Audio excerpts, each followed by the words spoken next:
Hello everyone, so today I'm going to be making a video of a presentation that I'm going to be giving later today in my anthropology class that I'm taking. So basically we're supposed to practice our presentations before we give them, so I thought this would be a good way to practice. And the reason that it would also be good for you guys out there watching is it kind of is a presentation about my research area and specifically how it relates to that class that I'm doing, but also it just kind of lays out the overall kind of concepts I'm working with. And in particular, it's about what I'll be focusing on this year for my studying. Because in another class, I'm also writing an article by the end of the year. So I picked a kind of narrower subject from my larger ideas to include in that. So yeah, so let's get to the presentation and the practice, and hopefully you guys find it interesting. Today I'll be telling you guys about my research and case study in late antiquity.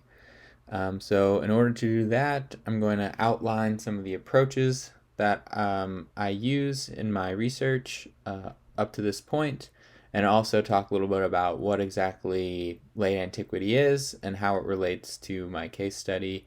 And then I'll close with how all of that relates to some of the topics for this class, archaeology, some of the other methods we're reading about.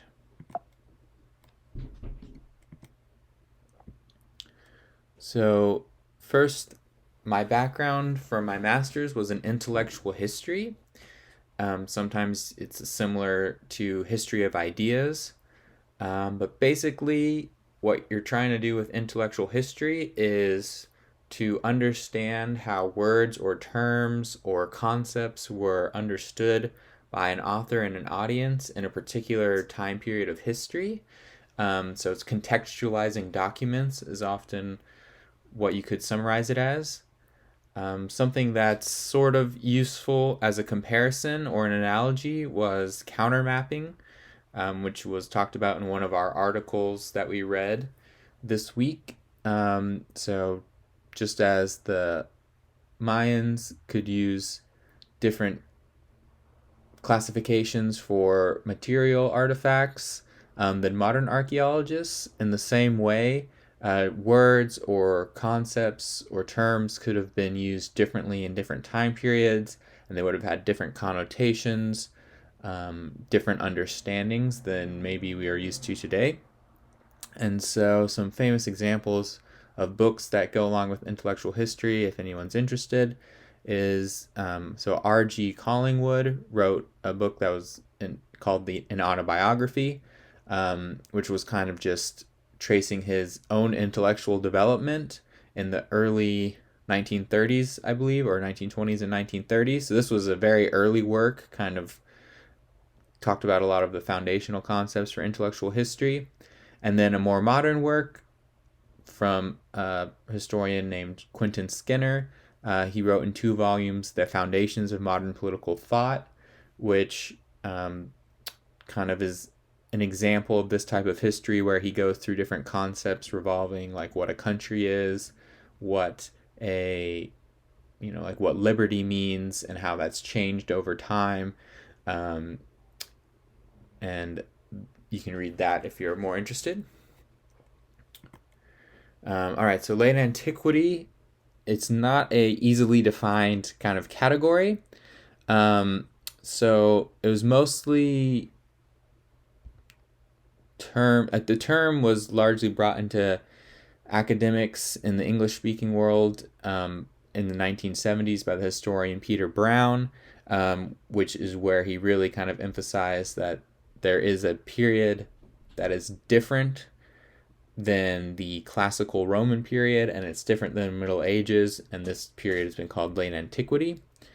So there's a lot of different ways to define it.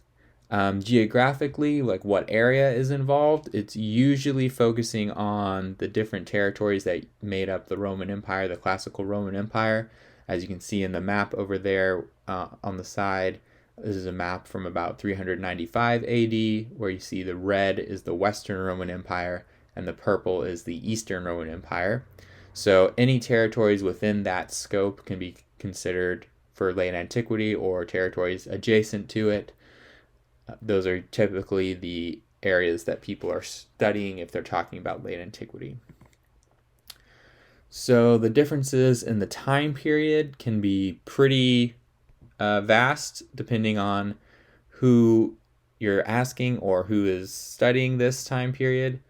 So, for example, the Oxford Handbook of Late Antiquity only covers the years or emphasizes the years 400 to 625, whereas there's another book which is not particularly about late antiquity, or it doesn't use that term exclusively, called The Inheritance of Rome, but it goes from 400 to 1000, and kind of groups that time period together. In that book, he also kind of argues that you could check it at more like 400 to 900. Also, on the Illinois History Department website, a department that I'm part of, it defined the era of late antiquity from about 200 to 700, or 3rd century to 6th century. So that kind of gives you some examples of the variety of time periods depending on what trends and what people groups a particular historian or other scholar is studying. So, for example, some of the key dates that could be used to determine the beginning points or end points of late antiquity: the Christianization of the Roman Empire in the 300s, the barbarian invasions in the early 400s, the formal end of the Western Empire in 476. So any of those could be considered starting points for late antiquity, I would say. And then depending on when you're talking about the end of late antiquity, you could have things like the rise of Islam in the 630s, the rise of the Carolingian Empire in the late 700s and early 800s, or you could even go for the rise of the Abbasid Caliphate in the 750. Or if you're more Eastern Mediterranean focused, you might include late antiquity up until certain points in the Byzantine Empire's history, possibly even through the 900s.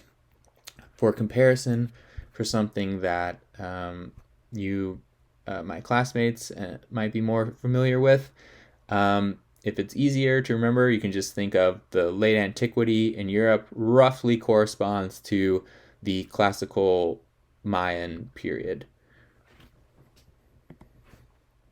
All right, so how does intellectual history relate to my research?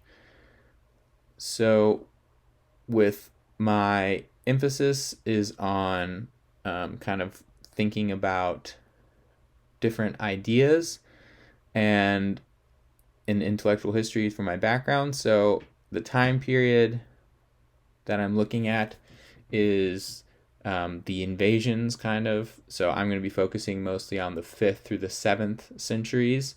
So this includes the invasions that overran most of the Western Roman Empire, and brought it to a formal end in 476, followed by what's often known as the Dark Ages. And this term can be used synonymously with late antiquity. You can also call them the successor kingdoms if we're talking about the barbarian kingdoms in the West, or the post-Roman kingdoms. In the East, this is generally when it becomes called, rather than the Eastern Roman Empire, in terms of scholarship, we call them the Byzantine Empire. Although the empire itself still called itself the Roman Empire. But that's just for scholars to differentiate between the time periods. We use Byzantine for more late antique and medieval Roman Empire. So what I want to investigate is how ideas were applied in late antiquity.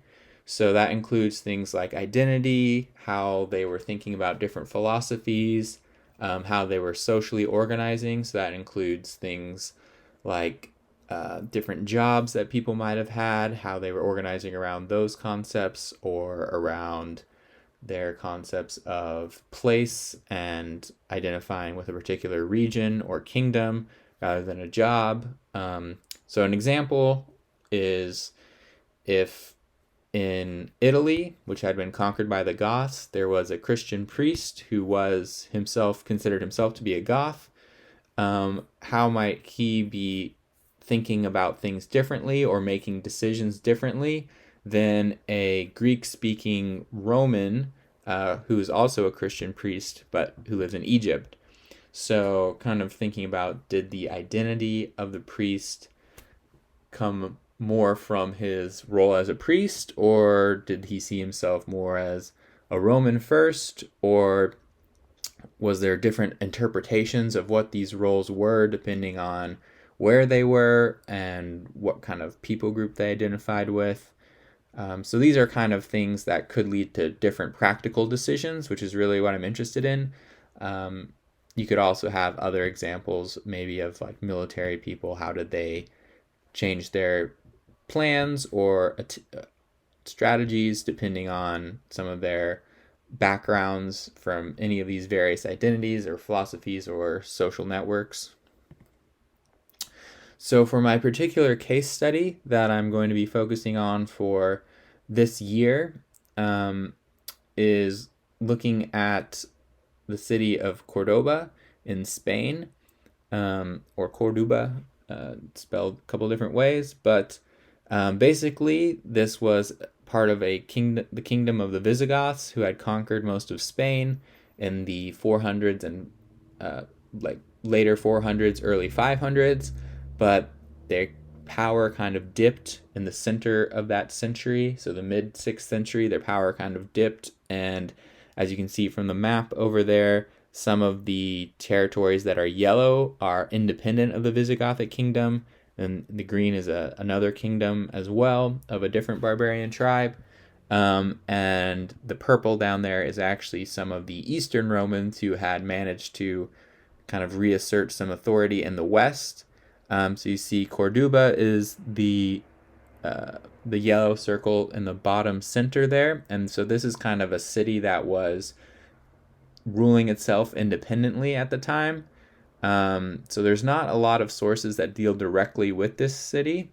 There's like some histories that mention it and things like that. But I will want to be using some of the skills I'm learning in this class, and some especially concerning archaeology and kind of learning how to distinguish social identities and things like that through the archaeology, will be very interesting in trying to understand why Cordoba was able to become independent, what they thought they were doing by asserting their independence, and why they didn't assimilate to the Eastern Romans who had also shown up kind of in the southern part there, and why they seemed to be wanting not to join either the kingdom of the Visigoths or the re-entry of the Eastern Romans, and why they would align themselves with neither of those parties. So some of the connections to archaeology that I'll probably be wanting to make. So there's been a lot about the Germanness of the barbarian tribes versus the Romanness of the native inhabitants. So kind of trying to see what the interactions were there will be a lot in the archaeology. And so some particular books that I'll probably be using as sources this year that have a lot to do with archaeology is one book called The Visigoths from Migration Period to the 7th Century, an ethnographic perspective. So that includes things about coins, clothing, burials, kinship. So those are all things that I'll be able to use applications from this anthropology class for that, kind of nuancing my interpretations of those texts or articles.